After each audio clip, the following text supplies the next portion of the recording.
Alright, going live. Sorry, it's my first time doing this thing, man. It's okay, so let's see. It says I should be live now. And then, hold on. Live scene. But I should be sure, because I don't see you on YouTube. How about look that? How's this? You see now? No, not yet, but of course there's a little bit of delay. I see people talking, but I don't see us. Let me call you again. Oh, wait, yes. I have to call you again because Tcha disappeared. I don't think he can see us. Hold on. It's my first time doing this, guys. Be gentle. 1 second.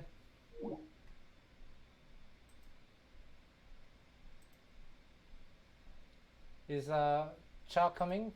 Let's see.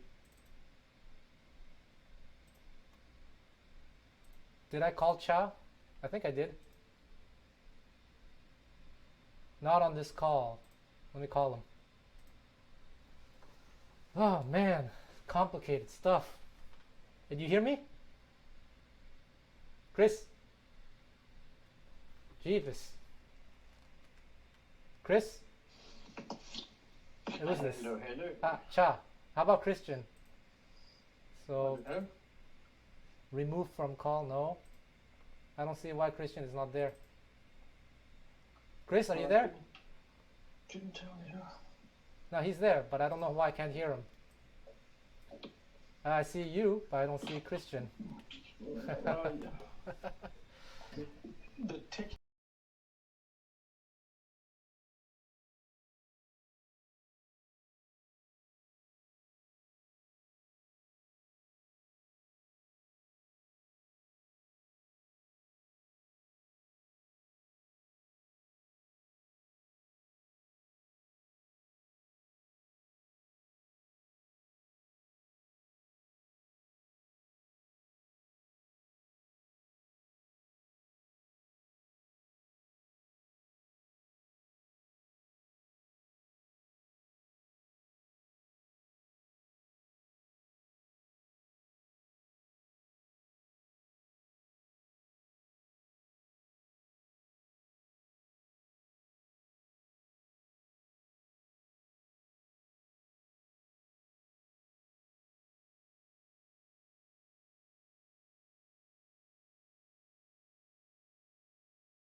I can hear Test. everyone. How's this now? You guys hear us? Yeah, they can hear. Do you guys hear us now? Yeah, but I don't see myself now. Well, you guys can I don't hear. think that's the biggest of problems. Man, this is the worst. Yeah, we don't care if we don't see you, Chris. Just kidding. Or maybe you should call me again. Try me so that they hang me up, or is that not possible? No. You should. There's this thing. Yes, I pressed it. It says Dale name, and you can also. I see you. Video. But I see you now, Chris. Really? Yeah, I see you. Yeah. Oh, okay, good. All right. Now you're gone again, Chris. What's wrong with you? Chris, what are you doing? We see you. Don't. No, he's really gone. No, he's I there. don't hear. Dampen? You don't. Well, I should be back now. Yeah, you are. Yeah, You're back. you are. Don't touch anything anymore. don't. Yeah. Okay. This is so Everyone, you funny. guys hear us, right? Everyone hears us. Now, many people are watching. But I'm in a very small, weird screen, though. You see that? It doesn't matter. It's okay. Okay. Well, welcome. It's the first time we try Very this good thing. evening or day. Hello all. Basically, I'll just tell you how this idea came about. It didn't come from me. It came from people from the Manouche community. They asked me if they wanted to give lessons online, and I told them they should do it on their own. They don't need me. But they said they Exactly. but they wanted to do it with me because they don't know how to do it. So I thought, okay, Yeah. well, let me try it. Yeah. So here's a Makes test sense. try. And yeah. So how are you guys doing during this moment of crisis? We're asking first. Who first? Tcha, how about you, Tcha? Because you're on the left. I'm very well. I'm lucky that I'm living together with my dear beloved wife and daughter, and my wife is also an incredible violin player. And we live not far from the sea, so the air is just incredible. And we just enjoy being in the family and giving some online lessons. Liana is teaching her students from school, basically. And I'm just teaching some new people and some people I've known since a while. But it's the first time I'm doing Skype lessons and whatever, WhatsApp or any of Great. that sort. And I'm enjoying it tremendously. For the people who are watching, new tunes. for the people who are watching, I put Skype, Tcha's contact information in the description. If you want Skype lessons with him, please get in touch with him. What about you, Chris? How have you been doing? Well, I'm considering the situation. I'm doing well, but I'm kind of. I think the whole situation is very depressing. I mean, that's just. Do you? Oh, yeah. That doesn't have anything to do with me personally. It's just the whole situation, like the whole situation for everyone, but also especially for musicians, of course. Like there's, I don't see any way it can go back to what it was anytime soon.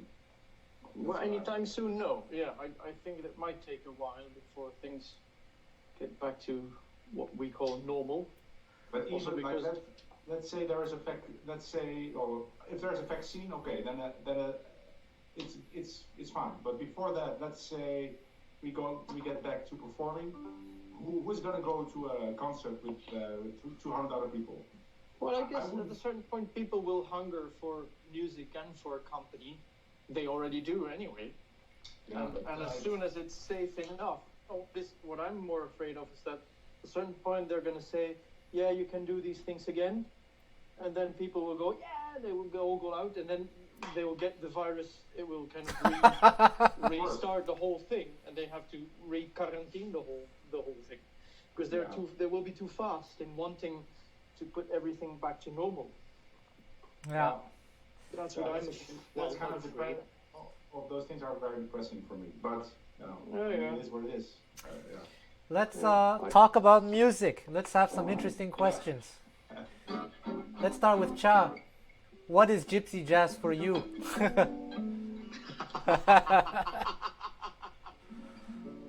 Gypsy jazz? Is it Django? Is it related to Django or house salsa? Is it the exact same thing? That kind of stuff.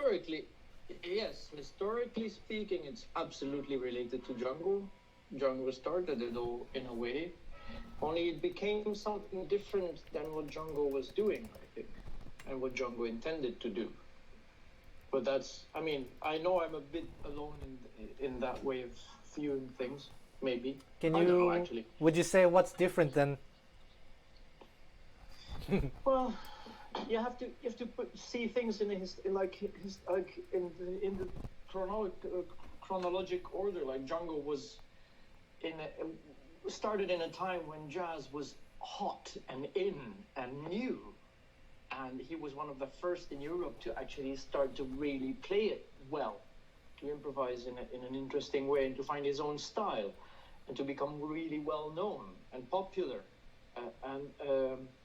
and he started playing New Orleans tunes and swing, and then started composing his own things. And then later, when Charlie Parker started to become more popular, he started to change. He changed his whole style, his way of playing. He started playing electric guitar. He started playing totally different phrases and making other tunes that he wouldn't have made 10 years before. And so he is a living example of what was happening in his time, whereas gypsy jazz now is a bit of frozen version of how people interpret what Django was doing, and kind of simplify it and kind of speed up the tempos, and I don't know. I mean, it became another music than what Django was actually playing, I think. But Okay. What about you, Chris? Like what I think of the term gypsy jazz, or just What it means for you? What it means to you? What? Sorry. What it means to you. That's along the same lines as. The thing for me, for me it's just jazz, but you use a gypsy guitar. Okay. Because the way I play, the way I play is not even my style is in between bebop and then what we call gypsy jazz anyway. So I don't change anything when I pick up an archtop or a gypsy guitar. It's exactly the same. It's only another instrument, and there's another. Like let's say in gypsy jazz there's a rhythm guitar usually. But I don't see any difference between gypsy jazz and like other forms of jazz. It's just jazz. Yeah, We all use the same chords, you know. So it's like I would agree with that in a way. Yes, there's the point of instrumentation, but there is also a point of certain phrases that you will want to have, and a certain sound that you will want to have if you want to play what they call gypsy jazz. But the sound is also, of course, due to the instrument, right? The sound is also due to the guitar, of course. Yes, but also, I mean, you have to still know how to make it sound that way. Yeah. It's not like you can, if you're playing electrical guitar and you'll pick up a Django Reinhardt style guitar, the first couple of weeks you'll find it hard to actually make it sound the right way. True, yeah. I had it the other way around. Yeah, and then violin and all that vibe thing, which is not so usual in jazz, jazz, or the non-gypsy jazz thing. True, yeah. I don't know. Well, let's go deeper into this then, about music. I know that both of you have great ears. I know that Christiaan has perfect pitch, but he says ear training is not useful. And I know Tcha says ear training is very important. So, actually, Tcha, Christiaan, why don't you go first? The thing is, no, I respect people with great ears. I never say I have great ears, by the way. That's not. I say you do. But that's because also I don't try to emphasize that it is important just for the fact that there's one reason, right? Of course, I know musicians with great ears, like Tcha's one, but I also know very good musicians with bad ears, right? And I know people with great ears that are horrible jazz musicians, and I know people with bad ears that are great jazz musicians. So that's why I say the ear thing is not a factor that is needed to play jazz well. But if you have great ears, that is great, of course. But the thing now is that in institutionalized jazz education, there's a big emphasis on it. And there should be more emphasis on just playing, you know, and like transcribing people and trying out this lick and that lick and just experimenting. But when you transcribe, like we go to some fast training and then the teacher plays like 5 chords and you have to say which chords. That is just stupid. Like that never happens during a real gig or something. But you say, wait 1 second. So you say you have to transcribe, but then that's ear training, isn't it? No, you can just go note by note. But to me, that's still ear training. You're still figuring out. You play a note, and I try all the notes on my guitar until I have the matching one. Then we go to the next one. Well, I think that's ear training. But anyway, let's move on to Tcha. What about you, Tcha? What say you with this? It's actually it's very good to talk about these things. Sometimes also in like different orders, because after what Christiaan says, I would say yes, all that you say is totally right. On the other hand, when I'm sitting in a gig and I'm able to hear that the piano player or whoever is playing this or that color, that chord, I am a step in advance than if I wouldn't. So, and yes, it is happening all the time when I'm playing that I hear something that I would want to hear and be able to nail straight away, like, okay, this is what he's playing. So in my way of playing and making music, it's all about that. It's all about straight away hearing, knowing, and being able to reproduce. I don't know if that's ear training. It's for me, it's music making training, basically. Well, I think what all three of us agree then is you have to listen to good music and try to figure out what they're doing, reproduce what they're doing. Exactly. Well, and any way that works for you is fine with me, as long as it works. The thing though, that I have to object to the thing that Tcha just said I could see how that could happen. Like, okay, oh, the piano player is playing a 9 sharp 11 13. I'm gonna play that in my solo, but I wouldn't. That is just something that could happen. But mostly, if I'm playing a line, I don't want to change the line just because the piano player decides to play a chord that I didn't expect. Right? Because the line itself has integrity. So Yes, so that's. but yeah, yes, of So I course. would, But if I change the line every time the piano player does something that I didn't expect, then I actually spoil my solo. yes, fair enough. And you will not always change it. You will only change it when it suits you or when it makes your music actually better.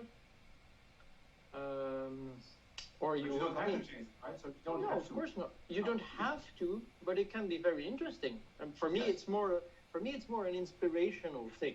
Basically, I hear something that I like, and I'll straight away jump onto it or do something contrasting on purpose. I mean, it's all about being conscious about what is happening. I think once I was teaching a lot of classical violin players, 13 I think, one cello player, one viola player, and the rest were violins. And after 5 days of working around harmonies and when is the change and what chord and how do you call it and blah blah blah, we were working on I think all of Neural. I don't remember. But anyway, at a certain point I did some free improvisation exercises.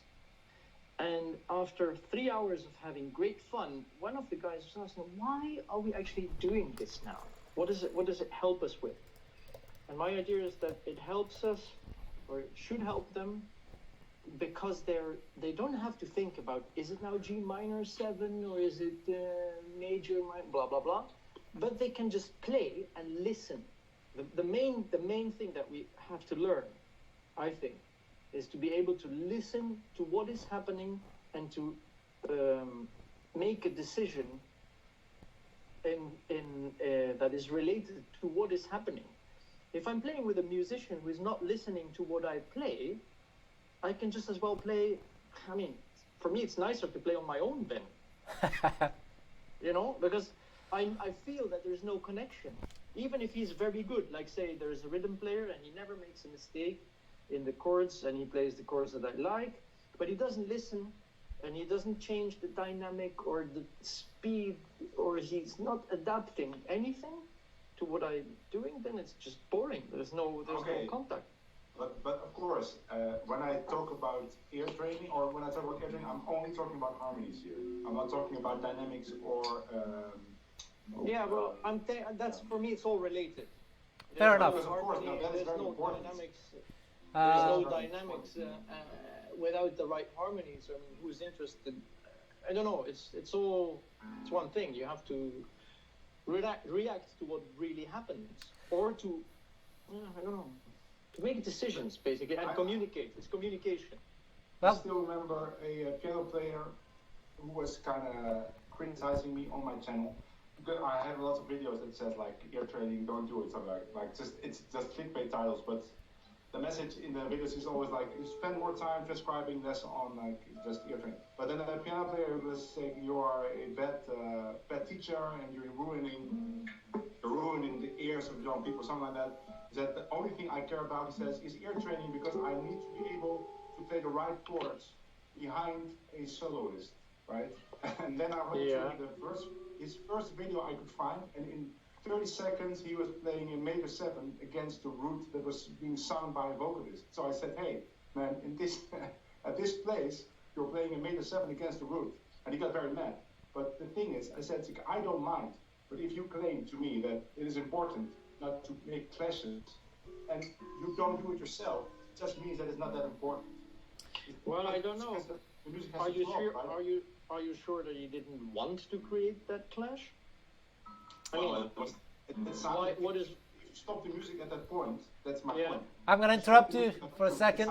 That's good.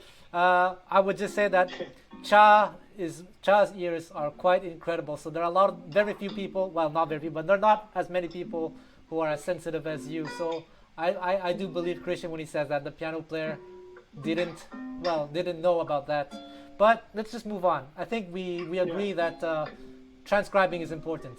And then we can disagree about what ear trading means, Sorry, but I shouldn't. transcribing is fine. Okay, one person is asking this is a pretty interesting question. Is it always about music first? Do you pick musicians for your gigs mostly for their playing, regardless of personality traits like political opinion, Scientology, or veganism? Tcha, how about you? Well, I think if there's somebody that I cannot get along with well, that I in a human way don't feel okay with, I wouldn't want to be on stage with him, even if he is the best musician that exists.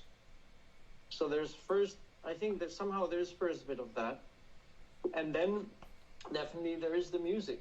If the music is not to your liking, why would you play with that person? There's no real sense, unless you think you can learn something that you yet don't like and that you're trying to like.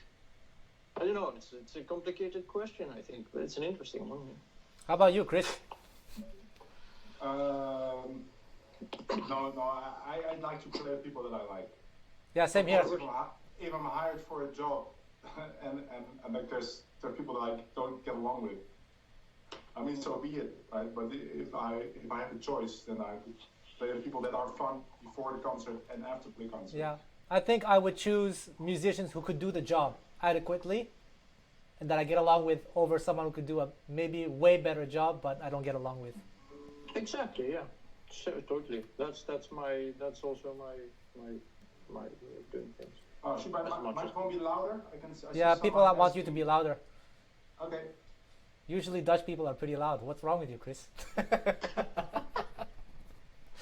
Come on. Let me ask the next question. We talk a lot about rhythm guitar, all three of us, and I know that Christian doesn't like the kind of rhythm guitar where you can really hear the chords the way you like it, Tcha. So how about you start first, Chris? What do you say about the rhythm guitar thing? Okay, how's my sound now? Yes, Better? I don't know, but answer the question. Okay. Sorry, can you? I was messing with the sound. Okay, My rhythm when I said guitar. about Rhythm guitar. You don't like the sound when you can hear the chords like clearly. You like a little bit more, slightly more muted, if I will.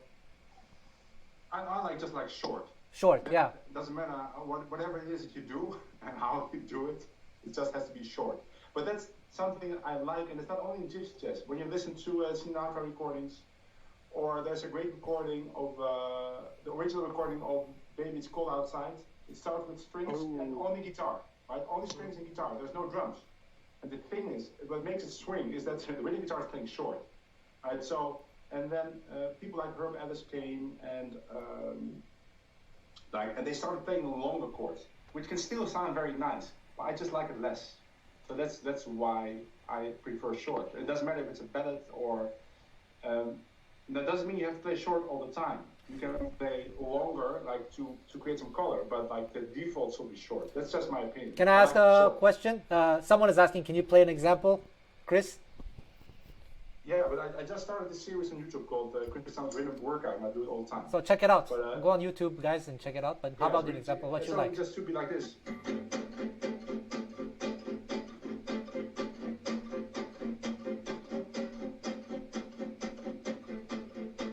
It's like really short, and if I just play on a rhythm on an art stroke, it would be without the upstroke, right? It would just be.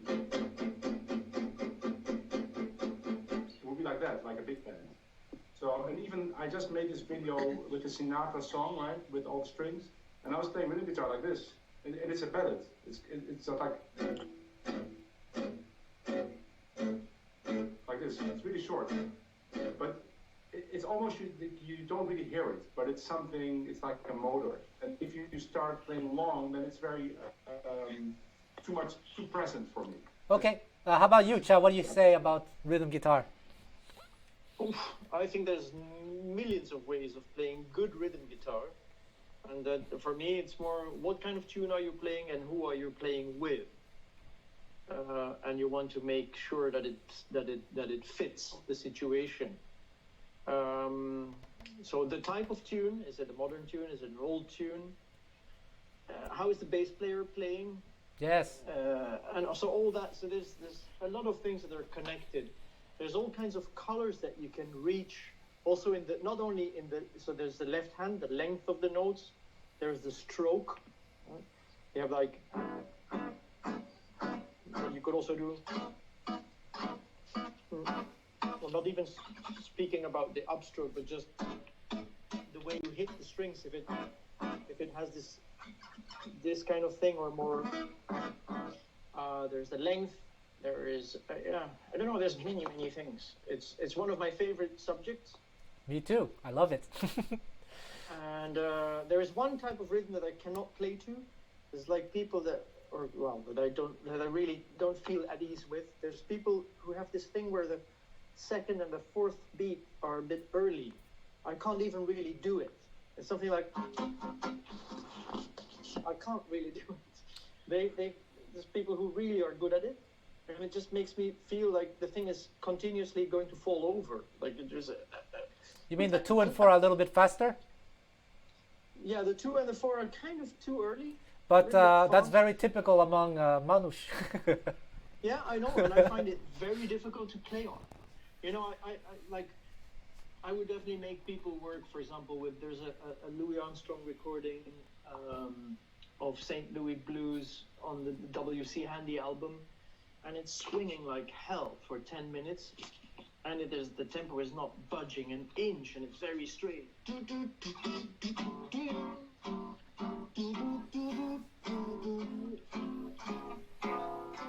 then, I mean, the bass player is playing long notes, so then I would also play longer chords.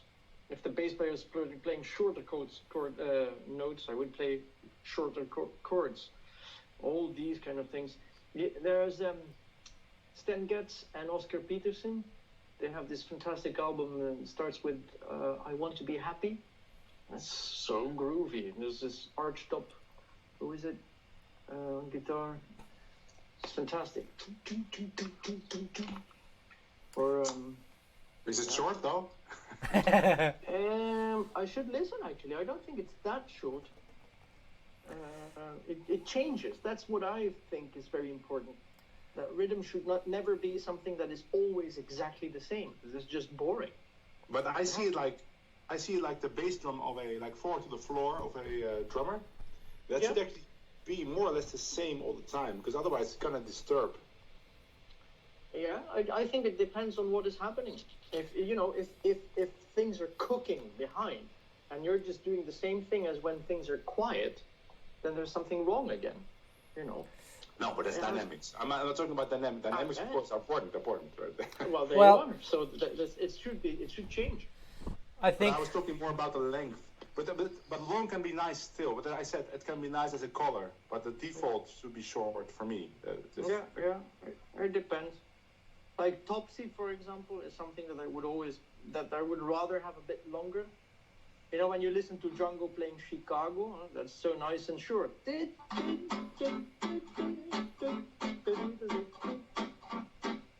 But when you have tunes like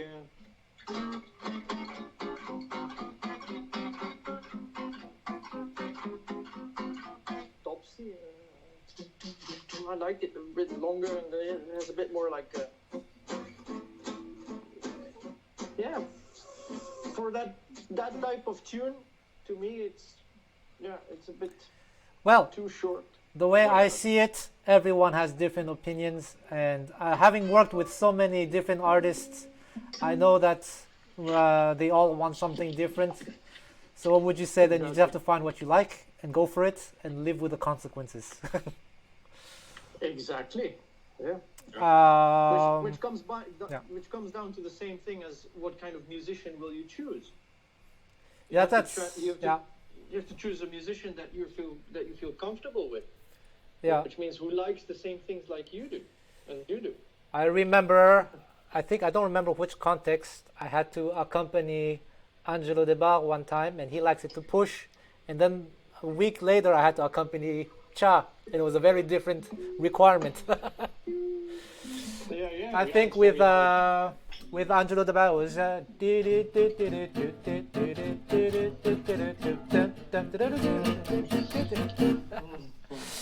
and then with completely different feeling. So the lesson here is find out what you like, and go for it. And if other people don't like it, well, then don't work with those people. Would that be a fair assessment? Yeah, I guess. That also depends on what you're saying about yourself and what you. If the things that you're putting out there are consistent with what you're asking of people, then yeah, of course. Yeah, of course. Because now someone is asking, Jesus is asking, what kind of skills do you like on a musician that wants to hire you or something for a gig? How about you, Tcha? What skills do I like? Let's say if you're going to accept a gig with someone, what would you look for, like, before you say yes or no? Well, how acoustic the gig is. Ah. So, if do people really need amplifiers and all that kind of nonsense? Because then I already feel not very well at ease. There are certain colors and chords and things that I don't feel very well with. So, there's many. You want E-7-9, right? For the Like this?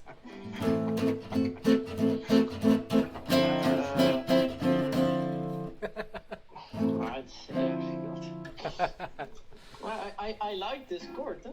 No problem with For that. minor swing. For the second chord of minor swing. Inside joke between where. Charlie. Yeah. All right. What about you, Chris? What kind of stuff would you look for? I just want them to be. I just want them to understand that we have to make that we have to find a set, or that we have to play something that everybody can excel. Yeah. I don't want to, let's say, I don't want to force them to play like giant steps or something. Yeah. No. Yeah. And that's the other way around, right? I don't want like if somebody hires me, like I remember, for instance, I had a gig with Remy Harris, the great top player from UK, and then I came there and he said, I like to open with Dollar Lee, and the thing is, I don't play flat island, right? It's just something I don't do because I have friends. So I said, we could do that, but would you mind, like after the theme, can we just like for the violins we'll go to G? And he said, yeah, sure, let's do that. So, right, and that it's great. Let's say he would have said, no, gotta be A flat. Then it would be uncomfortable for me, so that I wouldn't like it. Yeah. Well, Yeah, that's a good point. for me, if I may even say this, it depends if I'm the leader or I'm not the leader. If I'm not the leader, I'll do and I accept the gig, then I'll do what the leader wants. But then if I'm the leader, then I will even choose the musicians who can deliver the way I feel the music. That's another good point. That's another good point. I like. That's what I want to say. Well, anyway, let's see. Another question now. Amplification. What are your thoughts on that? So you don't like amplification? Me? Tcha. No, I don't. I mean, I can live with it if it's really well done, and only when it's really needed. And more, I'm doing gigs where I just ask the technician to put a couple of overheads if it really needs to be amplified, so that we don't have monitors and stands in front of us and all that, so you can kind of move around a bit freely. And so they can't put it very loud anyway, which is better, because the magic disappears when decibels are too high. I just feel numbed in a way. So no amplification, or very, very, very little is my thing. What about you, Chris? Well, no, I agree with. If you can play without monitors, that'd be great. I mean, sometimes you have to, so of course. I mean, the thing is, I'd like all musicians to be comfortable to play. Yeah. To play, right? So if somebody needs to hear more from himself, and he needs a monitor for that, then of course, he needs to have a monitor. I mean, yeah, I agree there. Yeah, because if that's the thing. If somebody feels uncomfortable, then he's not going to play well. So, I mean, yes, the point of that. And the thing about amplifiers is, if you play Gypsy Jazz, you don't need it. But if you play with an art stop, you need it. So, and then there's a whole thing like which amplifier sounds best, and you can get some really nice sounds, right? Yeah. So it depends, of course, what kind of music you're playing. But Tcha, you like art stops, right? Yeah, I do. Yeah, I do. And then you, well, I don't know, you would have a small amplifier that has a good sound, and that's it, that's that.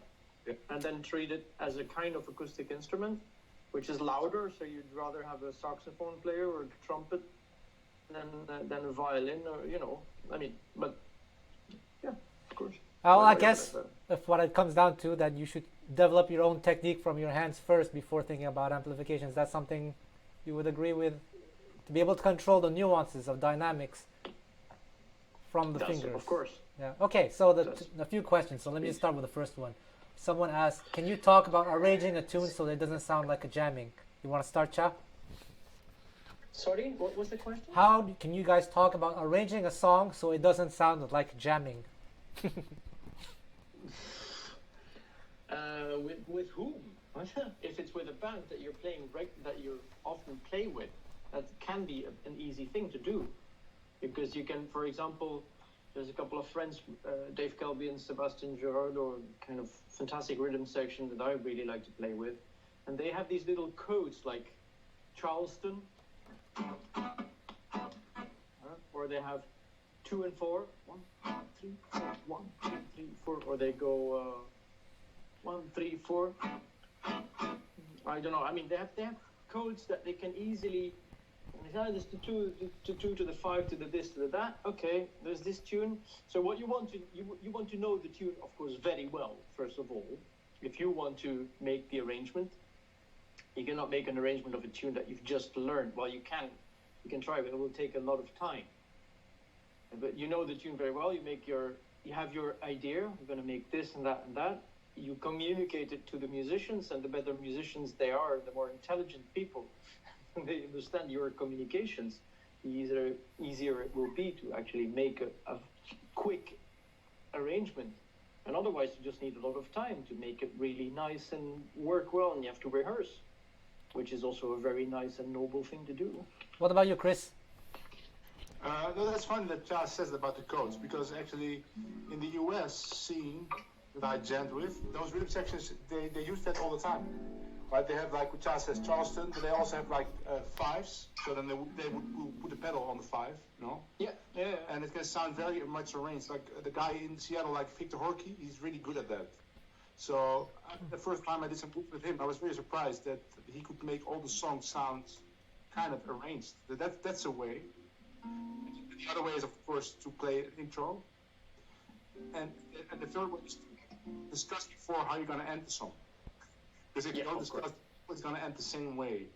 So you could say, for this song, let's tag, or for this song, let's do the short ending, or for this song, let's play the last 8 again. That's always something that you could do. Yeah. If I may offer my point of view, I would say also, if we're playing a song, discuss which chords you want to use, because there's so many ways to harmonize a song. Yeah, that's true. So that's one thing that I do. Like already, I'm confessing that I love you. The original is just G major. Then you can do D augmented, but where on the second bar, or the second half of the first bar, or some people even do F sharp 7. So you can discuss those things already. And another thing you could do, it's actually nice, is change the solo order between songs. That not every time the same solo order, and also to change the way you do the solos. So like we could do violin solo 3 choruses, guitar solo 3 choruses. We could also do like violin 1 chorus, guitar 1 chorus, violin 1 chorus, stuff like that. And that's easy to just talk about like in 10 seconds before you start.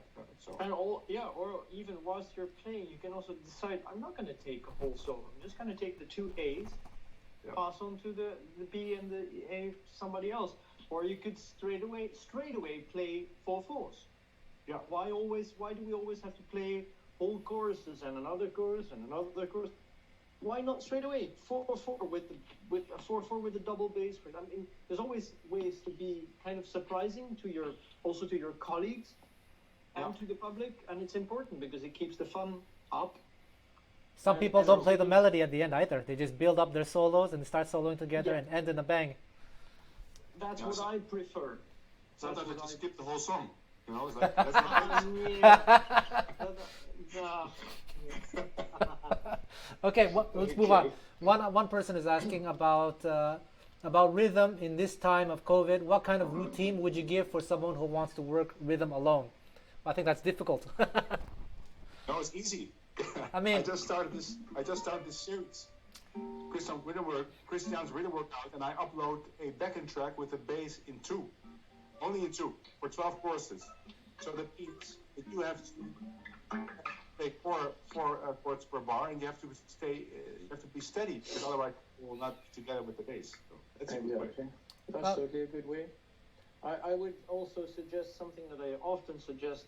Don't do enough myself because I don't have the device. But if you have like a 1 2 3 4 2 2 3 4 tune, and you put your metronome on 1 2 3 4 2 2 3 4 1 2 3 4 2 2 3 4 1 2 3, which means that there is 2 bars in which you can get nicely lost, either too fast or too slow, and then there is the controlling click, which means that if you manage to really play for 2 choruses with that means that you're really nice and stable and at home in what you want to do.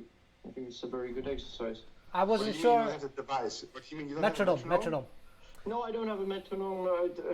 You know, I don't know. Oh. Actually, I don't know. I don't know if he was asking about rhythm guitar or rhythm in general, so I wasn't sure. But if we were talking about rhythm guitar, the reason I said it's difficult is because we talked earlier. It's such a subjective thing. The time feel, the 2 and 4, that kind of thing. That's why it's. I always feel rhythm guitar. Of course, you can do those things that you suggested, but I always feel that it's best to work with musicians you get along with, you want to make music with, and figure out. Yeah. First of all, you would find out what recordings you like. Yeah. Like who is playing in that way that you really think this is cool, and then you have to find out how they're doing it. So maybe if you can, you should go to meet those persons, or But at not this least. time. Not now. Although Well, that's why I said guess it's hard. not now. That's why I say it's hard. But I agree with your advice. The advice that you guys gave was fine. But yeah, I was talking about more the interaction part, which I think is a big thing for me anyway. Okay, someone asked. Wait, there's one. So funny. Yeah. How do you study a new tune? By what do you start, and then how do you start a new tune? How do you learn How a do new you tune? study? How do you study a new tune? Yeah. Okay. Sorry if I missed some questions. I'm just going by so fast. Yeah. Yeah, it's going. Yeah. What I do is I just first learn the chords. So, and that just means that I play rhythm for a while until I have the chords memorized. And sometimes the song is very tricky. I actually have to say the chords out loud of a certain part. Like there's like weird songs like How Deep's the Ocean has some weird things. So it's difficult to remember. So I have to say to myself, okay, it's A flat 7, then it's B 7. Okay, remember A flat 7 to B 7. And the other things are very easy because it's 2-5-1. So that's how I would start. How do you even choose the chords though? Which chords to use? Because if it's possible to harmonize in different ways. I would ask someone who knows the tune, that plays it all the time, right? That would be the easiest way. You can go to recordings too, but the thing is though, it depends on why you want to learn. If you want to learn it to do a jam, to play it in a jam session, it's probably best to know the chords that are used by most musicians. So then I would ask someone that plays that tune all the time. If you want to learn a certain version, then I would go to recording that has that version. For jam sessions in Japan, there will never be another you. It's very different from the versions in America or Europe. So then I would ask a musician in Japan actually what you guys play Yeah. for this tune. I would learn it that way. Yeah. What about you, Tcha? Well, first thing, you want to love the tune that you Yes. want to learn, like to death. Like you want to listen to this tune in the morning and in the evening and in the afternoon and even whilst you're asleep. And by the time you start learning it, you already half know it because you've listened to it so much. And why have you listened to it? Because you love it. And if you don't love it, don't even play it. There's no point. And then there is this whole thing where by listening, you've already been humming the melody and maybe even humming some parts of the solos that you like. And then you take your instrument and start looking at the chords, together with the melody in your head or playing whatever. I mean, it's the first and most important thing is love the thing. Otherwise, don't touch it. And then chords, of course. By the way, thank you, Chris. I learned How Deep is the Ocean and Origin. Ah, yeah. And I'm enjoying them very much. I spent the whole day with Tcha, like we jammed for how long? 8 hours? 5 hours. 5 hours in one, like without break. Without break, From yeah. 1 till 6. Then we had a bit of a break and some food, and then we played some more. Yeah. Yeah, pretty crazy. Well, there were quite some good. We did all tunes that I knew instead, because normally it's like Tcha calling all the tunes that I don't know. I was like, this time. Yeah, no, I'm we not did bothered. Tangerine, and it could happen to Yeah. you, and Don't Blame Me, and all that was very nice. Yeah. Well, if I say for learning songs, I try, it's the same thing. I want to ask, why do I have to learn it first of all? Is it because I like it or I'm hired to learn it? If I like it, then I'll listen to the version that I like and other versions to see what the chords are, see the difference. Exactly. But if I'm hired to play that song, then I ask the leader, how do you want it to be played? Yeah. Okay, Makes so all that's sense. that. Someone is asking, how much emphasis do you put on articulation when playing solo, lead? What does he mean? Like, what does he mean? I don't know. I think that's what it means, right? Hammer-ons, pull-offs, and accents and stuff. Or I don't know, dynamics maybe? I think you it's, should start Dennis this time because we already Yeah, exactly. We always start. yeah, all right. Someone is asking, play along with your favorite recordings. Do you do that? Yes, sometimes. I do it all the time, so yeah. Just for fun. Just for fun. Nice, nice. I do it every day, so. Playing with your favorite But it recordings? happens to me sometimes. All right. How important, no one's asking this, but I'm asking this.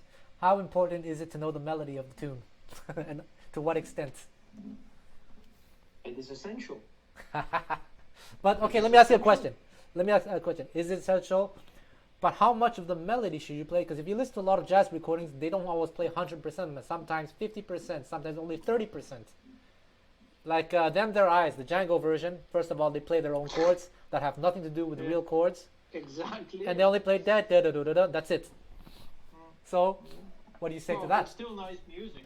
But I think that it's important for your own development to really know the melody. And then you can decide whether you're going to play half of it, 30% of it. It's a bit like Picasso copying a painting, where he absolutely does not paint anything the same as the original one, and you still can see that it's a copy, that it has the essentials. The same thing can happen with the melody as well, I think. That you somehow suggest the whole melody, but to be able to do that, you have to know it. By the way, Django Reinhardt, Capelli, and all those people, when they were playing a new tune, a melody, it was always because it was a popular thing. Everybody knew it, or not everybody, but it was all around. It was in the jukeboxes and maybe some movie, and then that's why they played it as well. So they knew the melody. They might most people even, I guess, know some of the lyrics, and it helps. Not that the lyrics are often very good, because they often are not, but it still helps you to remember things. What about you, Chris? Melody. Depends a little bit on what your role is, right? So I remember seeing somebody posting about giving a lesson to a bass player, and the bass player wants to play Autumn Leaves, and then he didn't know the melody, and they spent the whole lesson on the theme. So for me, that's wasted time, because if you're the bass player, there's 0% chance that you're going to play the melody. Maybe if you're the leader, maybe that's still going to be like below 10%, right? So that time, I'm sure that time is well spent, right? Yeah, fair enough. I spent it more on learning like good Ray Brown bass lines. But I'm very practical by nature. Well, if you're the violin player, you got to know the melodies. It's very easy. Fair, good point. Okay, that's If interesting. find one rhythm guitar player in Gypsy Jazz that can play the theme to any tune, like dedicated rhythm players, right? It's probably very, very. And why should they? It's 0% gonna play it. But they might still know it. because Okay, yeah, but it will be more easy for them to actually remember how the tune goes. that's true, of course. Like, Sing it. Yeah. Fair enough. Yeah. But I bet that bass player could sing the theme to Autumn Leaves. He couldn't just Yeah. Okay. use the instrument, right? All right, fair enough. Yeah, that's a good point. Okay, let's move on.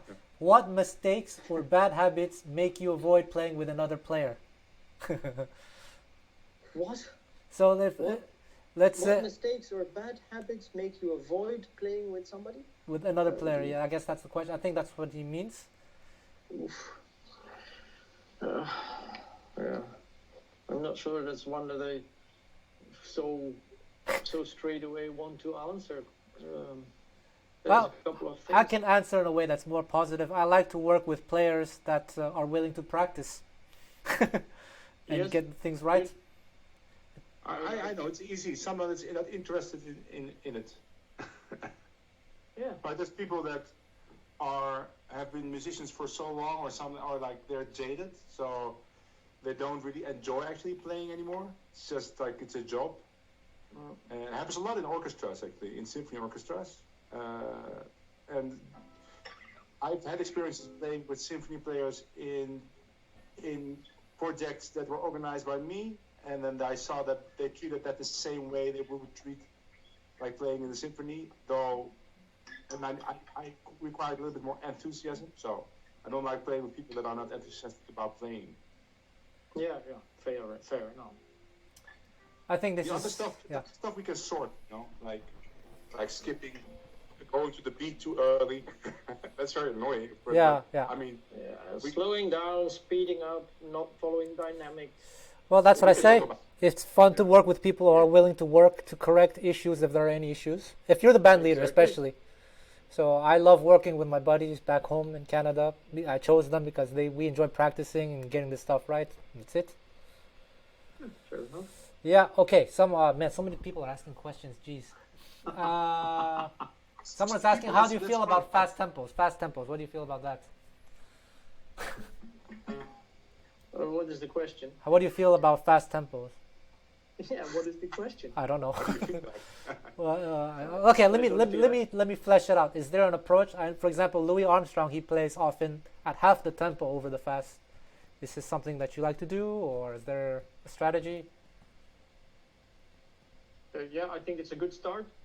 It's a very good start, and for Louis Armstrong, it was more than enough. Even it's fantastic. There's a video of Louis Armstrong playing with Dizzy Gillespie, and I really think that Louis Armstrong, in terms of power and of authority, is even though he could not play half as fast as Gillespie ever. I mean, it's incredible what Louis Armstrong does. And it's just because it's very well done.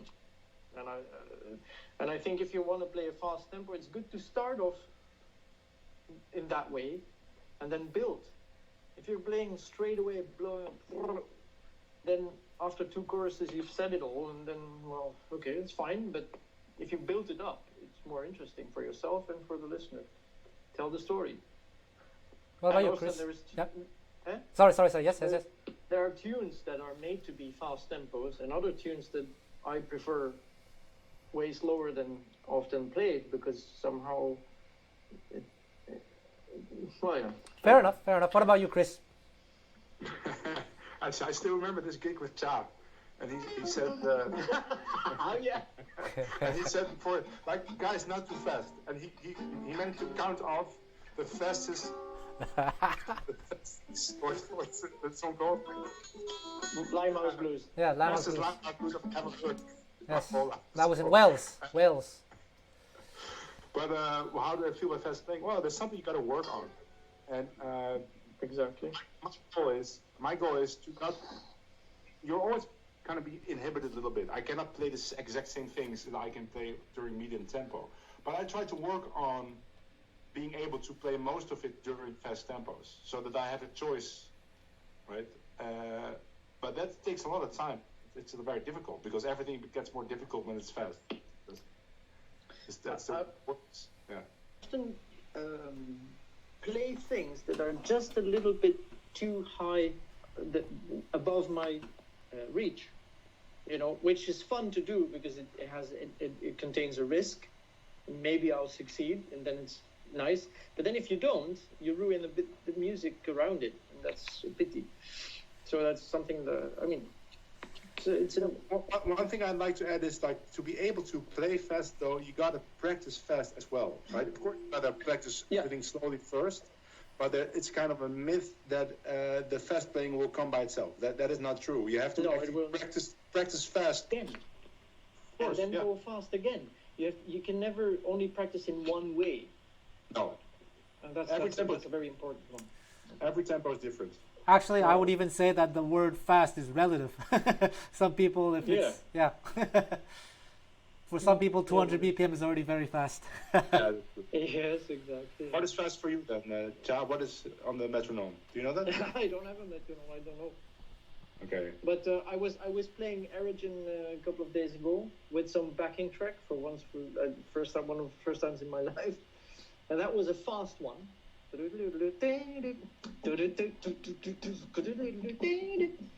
on guitar, and as it's not my, how to put it, it's not a usual thing for me.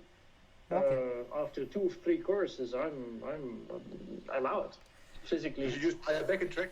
Did you use at least my backing track? All right, there are tons of questions. 1 second, there are tons of questions. So I apologize to people if I miss some because there's so many. One guy is asking, what advice besides the obvious things like chords, transcribing, would you give to musicians who are starting in the style? Actually, can I just start one? I'll start with this one. For me, I used to go see players play all the time. I think when I started, there was only one player in town, well, one player in his group, and I went to see them every single time. So that's something I would recommend. Just go find the community and meet them, play with them, learn from them. What about you guys? What did he list? He said what did he list? Besides chords, transcribing, etc., whatever etc. would mean, what other advice would you give to musicians? So for me, I said the community thing, meeting people, listening to other people, and all that stuff. What about you? I'd say work on timing. I mean, did he say that? No, but he said etc. I don't know what etc. means. I mean, that's for me the most important thing is to work on your timing.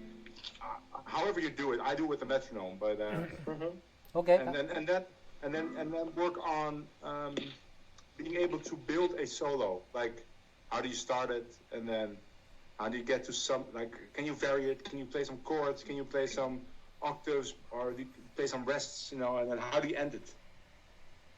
Okay. What about you, Tcha? Yeah, I think for me the first thing is also the community thing. You find those musicians that you like to listen to, and get as close to as possible as without being obtrusive, of course.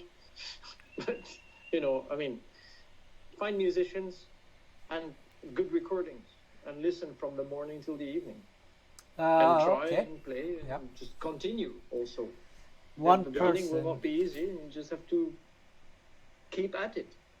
One person is asking, I can answer this for all of you. Christiaan does tango, used to play tango, does some classical gigs. And yeah, there we go. Now someone else is asking, pourquoi avoir, I'll speak this in English. Why did you choose to do music for your living? Did you ever have any regrets with this choice? Do you need a tissue? I was sucked at lawyer. So. For me, I didn't choose. It just kind of ended up that way. Same. I mean, I wouldn't have been able to do anything else anyway. It's like I went to the conservatory at a very young age, so there was like no way out. So, yeah. Okay, someone is asking, how does your upstroke vary in approach at different tempos? Tcha? Don't really know. I think it's basically the same. Only that I think the upstroke, as long as it's fast enough, the upstroke itself, it should not be something that is really important. If it's too important, it's not good. It should be, for me, the upstroke is a part of the downstroke. It has to, you flick it like it's not. that's too important. It's too slow. It's too emphasized. It should just be fruit. And then at a certain point you would just lose it if it's in the way. I don't know. What about you, Chris? What about upstrokes? I agree with that 100%. So.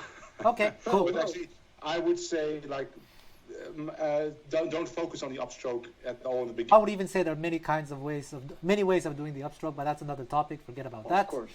Yeah. Someone is asking, just curious, what modern gypsy jazz players do you guys enjoy listening to? For me, there's so many good musicians that I don't know. I don't even know. What, you mean modern players, like modern style? Or I don't know.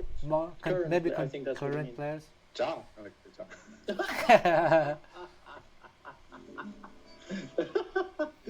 Actually, Yeah. I like all of them, and the reason that's one of my pet peeves is like I don't listen to hear a thing that I like. I like to listen to people to hear them do the thing that they're good at, right? So when I listen to let's go to classical.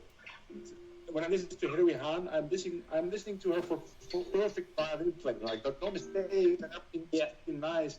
When I listen to Anne-Sophie Mutter, I listen for passion, right? I don't care that she uses a big vibrato when she plays Vivaldi. That's the way she plays it. So, of course, it might not be my preferred interpretation, but I listen to her for the things she's good at, in my perception, of course. So the same goes for the gypsy jazz royalty. When I go listen to I go listen for endless creativity, right? So it's just I listen to people for the things they're good at. That's a very nice point. I like it. I don't think I have anything to add to that. Neither do I. I respect everyone's way of playing. As long as they play the way they want to play and they're happy to do it that way, even if I don't agree with it, I respect it. Yeah. Yeah, no. I mean, there's why and all the name dropping. I mean, Yeah. I could. I think there are so many good players out there that it's endless. Yeah. Okay, as gypsy jazz evolves and incorporates more modern influences, what kind of changes would you like to see? Where do you see gypsy jazz headed maybe 10 years from now? If I were to answer that, I don't like labels. And I just want people to do what they like, and they do it. And if it's good, it's good. If they find an audience, they find it. Wonderful. That's it. That's my answer. Good answer. Pretty good one. I mean, I could say a lot of things just because of what I like, Yeah. what I don't like. But it's so uninteresting. I think what I like. I know what I like and why I like it. Yeah. And if people really want to know that, that would be a personal conversation. Not for thousands of. I mean, what I like is not important for the others. Yeah. It's important for me. Yeah. And there's a lot of things that I don't like in current gypsy jazz and the way it's evolving. But again, I have enough stuff to listen to for the rest of my life, so I'm not worried about that. What about you, Chris? I agree with that. I could maybe add that I like to listen to personalities. So right, like identifiable personalities. That's also what I try to do myself. That's also the most difficult thing, right? Because it's very easy to sound, or it's not easy at all actually. But the danger is to sound like someone else, right? Yes. It's like, oh, he sounds just like Joe Pass or something. Which is very difficult. If you can do that, that's a huge accomplishment. But of course, that should not be the goal, probably. Yeah. The goal should be to sound like. So I like to listen to people that I consider them to sound like them. I might not like it, everything they do, but that is a great accomplishment if you can reach that. And of course, I still make good use. Yeah. I'm not sure I understand this question. Do you play downstrokes on every 1, 2, 3, 4 count, even if there was a string change, hence a downstroke on an 8, 3, 4? That comes from alternate picking, from bluegrass picking, where we have a downstroke on every and an upstroke on every upstroke. And that works in that music because it's based on eighth notes mostly, right? And if you play quarter notes, you play down, down, down. I see. But in jazz, you can still do it, and I actually know people that do it that sound great. But in gypsy jazz, obviously that doesn't work because we sweep. And if you sweep, then it's out of the door. I think in terms of sound and accent, if I hear a note with an accent, then I do a downstroke, and that's it. I would do as many downstrokes as possible. Okay. because it's a sound issue. Also, when Yeah. you listen to Django, he doesn't sweep as much as nowadays people do, because he's also worried about him being heard far. Yeah. So he will rather play all down. Fair enough. Yeah. Do you Maybe guys? you should turn the volume up on your computer then, because It is. It's the volume is maximum. low, people say. But it's because of this issue that we talked about. For those who are joining us, we had some issues that I have to resolve, and there was not enough time because we had to go live. But I'll have to look into that another time. But I think everyone can hear Tcha though. Anyway, you know why? Because he plays acoustically and you don't. You're using a microphone. Yeah, but it's really loud. My microphone is really loud. It should be really loud. Just kidding. Okay, someone is asking, do you guys pay much attention on triads while improvising? I guess the ones that have to be there. I mean, I want to play melodies, so I don't want to be thinking. In the end, when I'm really playing, there's the big difference between practicing and playing. When you're playing music, I want to play melodies, nice melodies that make sense and that have a bow, a line that goes from this bit of the tune to that bit, and that have a nice connection between over the course. But I don't want to be thinking about that one when I'm really playing. When I'm practicing, that's something else. When I'm practicing, I might indeed just play triads or chord notes, and I mean, there's all kinds of things you can do when you're practicing. That's a different issue. What about you, Chris?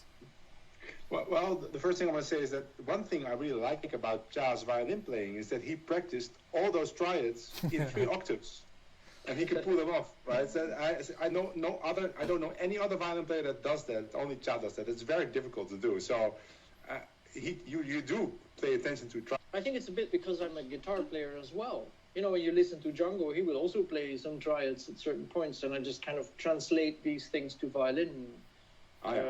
Without thinking, is this a violin or is it a guitar? Can I maybe rephrase that? Yeah. Then Tcha was merely transcribing stuff he heard, and they just happened to be triads, but he wasn't thinking actively of the triads. My answer is simple, because I never think about theory at all. So it's all based on phrases and things I transcribed. And of course I know what it is, because I knew the theory before I learned how to play. But when I play, I only play phrases and lines, right? So I don't really care about the theory.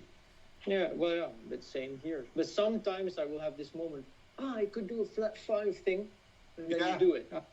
You know, it's not, you're not always thinking about theory, obviously, otherwise you can't play it. It's like, if you would have to think how to walk, then walking would be incredibly difficult. You don't want walking to be difficult, because walking is the thing that we're doing. Playing should be the same. If it's difficult, then don't go out there yet. Just play with friends, practice, sit around and play some more, you know, until it becomes more natural. Agreed, yeah. Good point. I see a question from me here.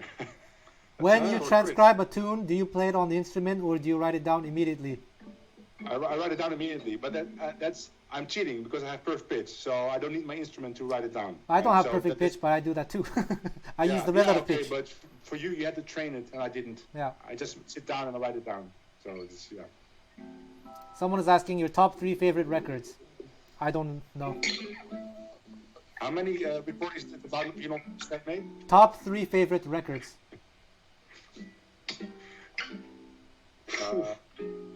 I can't choose. Probably Sinatra recording. So it's probably Where Are You? That's the album Sinatra. That's what would be my #1 album. And then probably A Song for String Lovers. That's the second one. And then the third probably would be the Tango album. Would be 12 sessions. If I'm really thinking of jazz, I would first have Rome Sessions, I think. There was this double CD, Pêche à la Mouche, Django Reinhardt, which I listened to for years and years and years and years. Now I'm really only trying to stick to jazz thingies. Nowadays, I love listening to Artie Show. Oh yeah. It always changes, you know. I mean, these things change. Yeah. True. Yeah. Fair enough. Fair enough. For you, what's for you, Dennis? You didn't. That's hard to Yeah, choose. yeah. Well, for if we have to limit to Django, then I would say Rome. Not in any order. There's no order. And I don't know which year it is. I think it's 1935. It's that year where they did Sheik of Araby, I'm Running Wild. Is that 1935? I'm Running Wild, yeah. Chicago, Yeah. Rose Room. That year was really nice. Yeah, that's a good year. Yeah, And Good then line. the third one, I Yeah. don't know, Bach or something, but that's not Gypsy jazz. yeah. I love listening to Bach solo violin stuff. I Ooh. take a lot from that Yes. actually. But that's because I like it. I listened to classical so much when I was a kid that I hardly listen to it anymore. But of course I love it. Yeah. Yeah, well, here you are. That's if I have to start saying what I listen to, I hardly ever listen to jazz. You know, I listen to so many other things. Not important. And it's again what I like: Greek music, Indian music, Argentinian music. I hate Argentinian music. Eduardo Palu, Atahualpa Yupanqui, flamenco. That's one of my first loves ever, musically speaking. Yeah. All right. Are you guys? Someone's asking. Are you guys very strict on having a 670 millimeter scale length, or lower one would be okay if the sound of the guitar is amazing? Oh, I know a Macaferri that I would change. I would give all the guitars in the world to have it, and it's just a short neck, and it's the best guitar there is, and I don't care. I mean, it's so easy to play anyway. I don't really care either. As long as it feels good and sounds good to me, I'm happy. Good sound, yeah. Yeah. That's the thing. What about I you, don't Chris? like short scale. Okay. I don't like short scale. Well, you should see that Macaferri though. Yeah, no, the sound can be great, but I just get confused. But of course, this doesn't get it's just a matter of getting It's used just to it. habit. It's just Yeah. habit, and I would actually say that long scale is more difficult to play. But I'm used to it.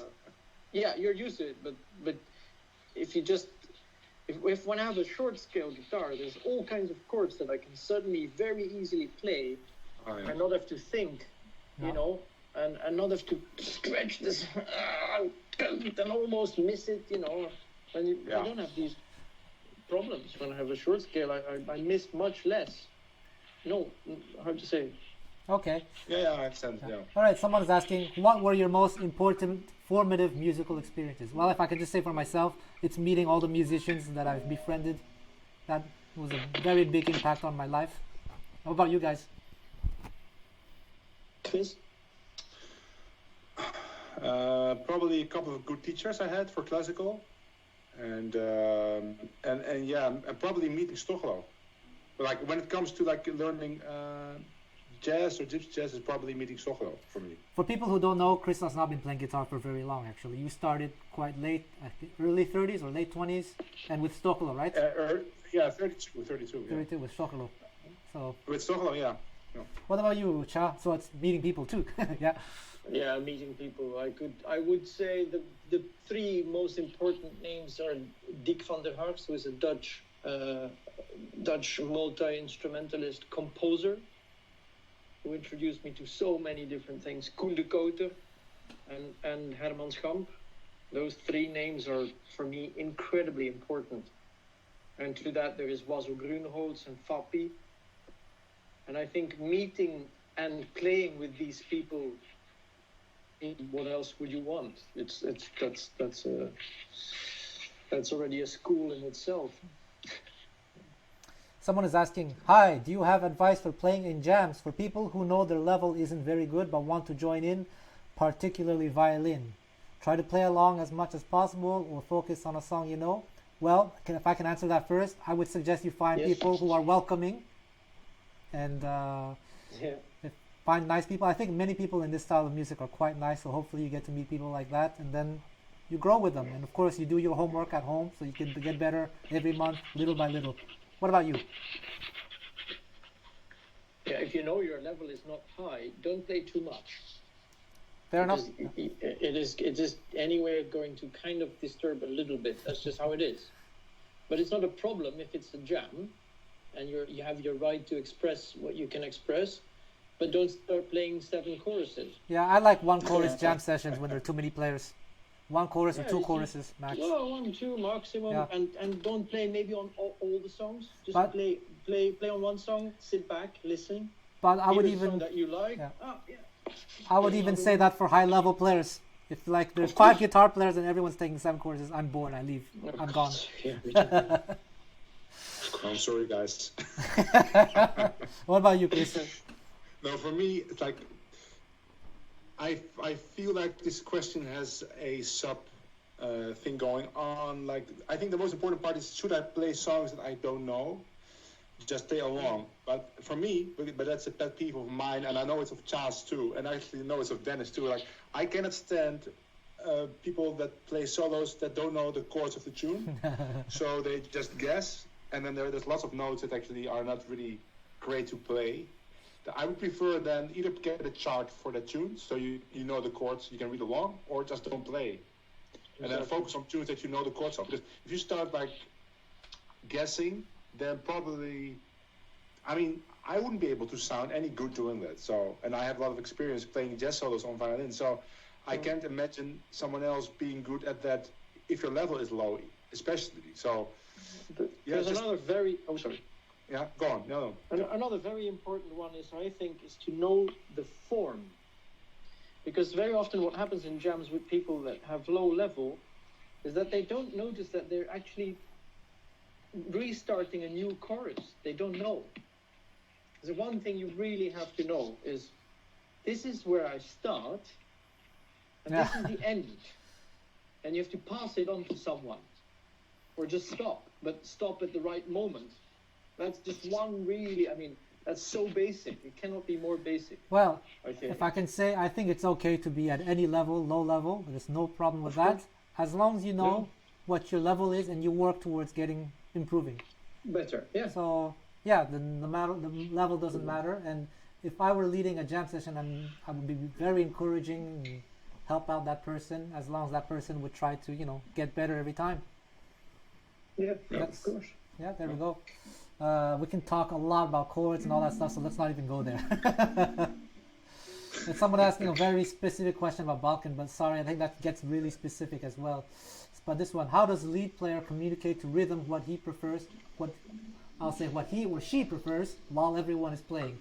Well, depends. If it's a jam session, we can't really discuss that, and I wouldn't even discuss that because it's a jam session. But if it's a band setting and I'm the leader, then I will choose a rhythm player that is easy to communicate with. How about you guys? Yeah, just provide them with good charts. That's the first thing. That's what I would do, right? That's my style. I just provide good charts or send the REO playlist. And then the other requirement is that it is short. That's it. Okay. What do you find harder, a ballad or a fast song? Ballad. Ballad, I guess. For me, it's fast song because I don't practice too much that. Ballad because go ahead. Ballad because so I work a lot on timing. That's what I do mostly with the metronome, and that stuff still works when it's fast tune, but it's much less effective when it's a ballad because now there's a whole other aspect to time with free timing and like playing floating over the beat. That's something I just don't work on a lot, so I always have trouble when I have to do that. I feel like it's not working a lot of the time. I can still play the right notes, but I can't use my swing practice. I should practice that more, so that's why.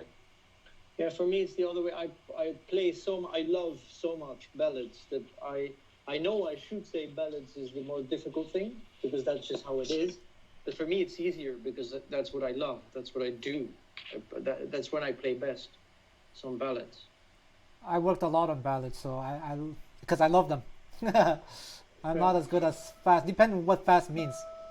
If it's 200 BPM, 250 BPM, 200, it's fine. But there's some like 350 that Yeah, but 350 is ridiculous. Yeah. I mean, I can play well up until 300, but if it goes above that, then there are lots get lost. So Yeah.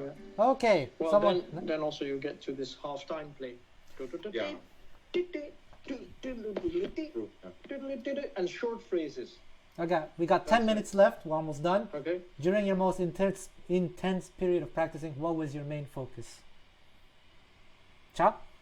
I don't know, because it depends. I was in Budapest when I had the chance to practice most, because then I didn't have gigs. So I practiced 6 hours a day, and I was practicing Magyar Nota, which is Hungarian music from Budapest. And then I was practicing a lot of scales. It was violin practice.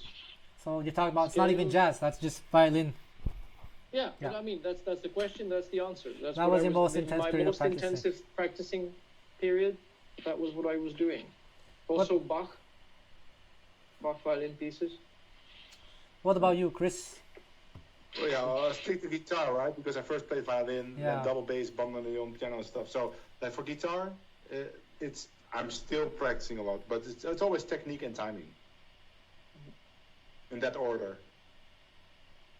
Fair enough. For me, I don't even know what intense, because I'm self-taught, so I don't even. There was time I practiced a lot, but I think I was not efficient because no one told me, so I just did what I could.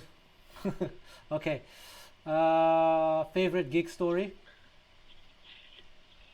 Does it have to be of yourself, or can it be somebody else's? I don't know. You can answer however you want. It's a long one. I'm gonna try Okay. and say it fast. There's a friend of mine. He had a tango band, and they had a gig, very late evening gig, and then the next morning a very early one. So they had to leave, and it was very far. So they had to really get up early, and then they stopped at a place where you can get some herring. It's a very Dutch thing, haringkar. And they had some food, and then they went on to their gig, which was in an old people's home. And they start playing bandoneon, I think, cello, guitar, and the singer. And the singer, when after the cadenza, and she had to enter the first phrase, she had this huge burp in the mic, which made the cello player and the guitar player hide behind their instruments. And the bandoneon player, he couldn't really hide. So he took a sip of water and, of course, had to choke, like he had to cough and splutter. So he ran off stage to go and laugh and just kind of calm down. And as he tried to enter again, the door was locked. So he had to walk all the way around the building. And when he came at the front, there was this lady asking, "Where's your ticket?"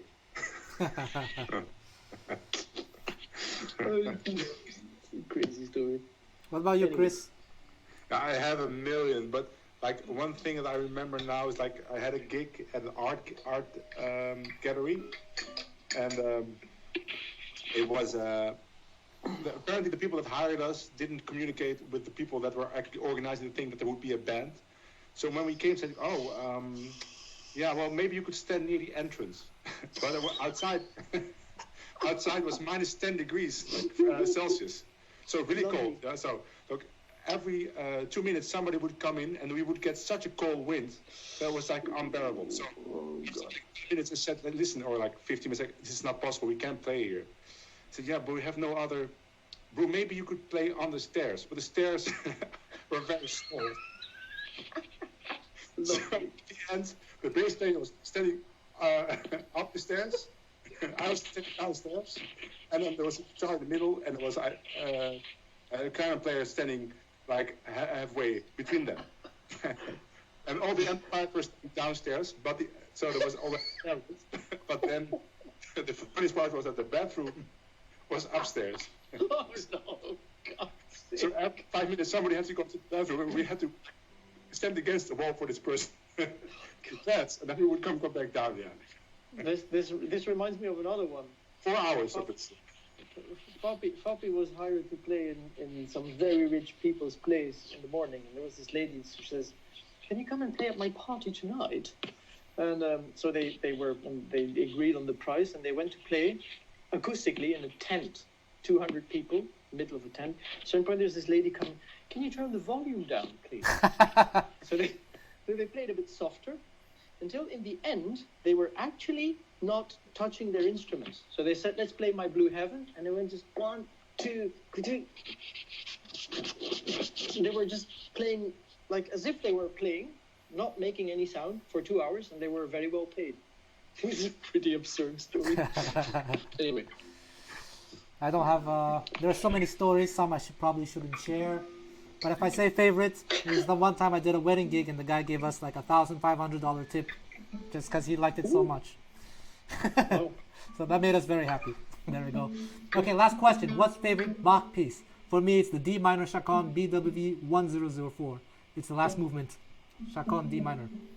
Favorite Bach piece? Yeah. Chaconne, just Chaconne. Ah. How about you? Well, yeah. That's an obvious one for me too. Saint Johannes Passie or Saint John. Yeah, me. I love that one. I love the first one. Oh, Yeah. second movement of the double concerto for violins. Oh yeah, that's also beautiful. Yeah. I also like the. Is it a sonata or partita? But it's the A minor one. But it's the Andante in C major. Starts with a C triad. You know what I'm talking about? Yeah. Yeah. That's the one. Da da da da da da da. Yeah. I love that one. Yeah, yeah. Oh, that's So fantastic. yeah, I got a lot. Also the gavotte in rondo. Da dee dee da da da dee dee dee dee dee. That Oh, one. the cello suites. The cello Yeah. suites. Yeah, lots of great stuff from Bach. Ooh. By the way, it's pronounced Bach. It's not Bach. It's Bach. Actually, the Matthäus Passion has some really beautiful pieces in it too. Yeah, Yes.